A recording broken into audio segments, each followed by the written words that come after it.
Minutes before the end of my 35th year of existence, I start to grow nostalgic and contemplative, as one does in their 30s. Of all topics to land on during these moments of reflection, I settle on one of my most cherished childhood games, Mega Man 2, an unforgettable masterclass in action platforming. It blends tight gameplay, a sublime soundtrack, and classic 8-bit visuals, all of which have held up for 30 plus years. We're not likely to ever see again the torrid pace of Blue Bomber outings and spin-offs that the 90s yielded. But the timelessness of so many entries in the Mega Man franchise means picking up an old favorite never ceases to satisfy that jump-and-shoot craving. Other than the original Final Fantasy, Mega Man 2 probably spent the most time in my NES console. Given that I was 4 years old when it first came out, my memory of how I came to possess the game is non-existent. But I can still conjure up recollections of bringing the game to friends' houses, endlessly listening to Flashman's or Crashman's themes, or scribbling out elaborate passwords. Okay, maybe not elaborate compared to the madness that was River City Ransom, but still. So, what is it specifically about the second Mega Man game that makes it so addictive and satisfying? Why do I own the game on 7 different platforms, including the Mega Man collection I just downloaded on Switch? It's impossible not to be struck by the brilliance of Takashi Tateishi's soundtrack.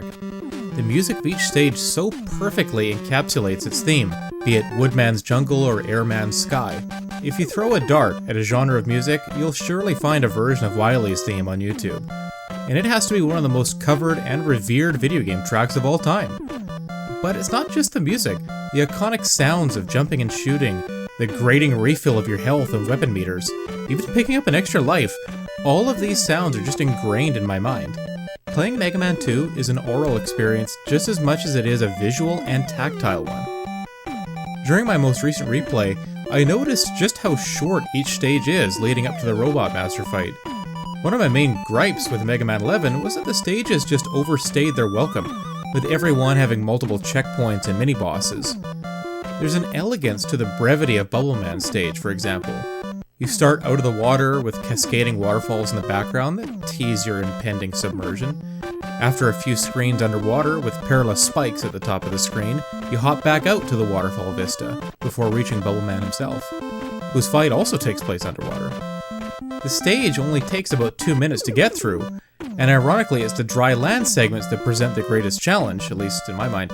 Ultimately, none of the levels overuse a particular gimmick, aside from maybe Heatman's disappearing blocks, but that's what Rush Jet Item 2 is for, right? Like with any Mega Man game, determining the weaknesses of each Robot Master is half the fun, and that initial choice of 8 stages is as compelling a design choice as ever. Your path can be dictated by the weapons you've acquired, but it's hard not to want to go for Metal Man first considering the metal blade is so incredibly broken. It drains almost no weapon power when you use it, and you can aim and fire in 8 directions. Not to mention it's the primary weakness for 3 Robot Masters, Bubble Man, Metal Man himself, and Flashman. That said, I always liked using the Mega Buster for most of my playthrough, and so I often go Bubble Man, Flashman, and then Metal Man, since I remember them always being pretty easy to take down with standard Buster fire. Other than maybe choosing Heatman first, you really can't go wrong with any path through the game. It's a very flexible, choose-your-own-adventure style, until you remember the instant kill energy beams in Quickman stage. Probably wise to pick up the Time Stopper from Flashman first. There aren't a lot of games that are both frequently top of mind and thought of in only glowing terms, but for me, that is Mega Man 2. Its inclusion on the NES Classic Edition wonderfully demonstrates its lasting appeal and impact. Mega Man 2 made a lifelong fan out of me, to the point where I have unopened E-Tank energy drinks from Japan, the soundtrack collection for Mega Man 1 through 10, and countless figures and toys. I don't replay it as often as I would like, and I'll never be as good at it as a speedrunner, but to me, Mega Man 2 encapsulates the joy of gaming. For that reason, it will never age.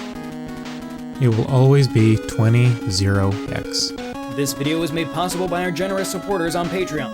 Check out patreon.com/NWR for all the details.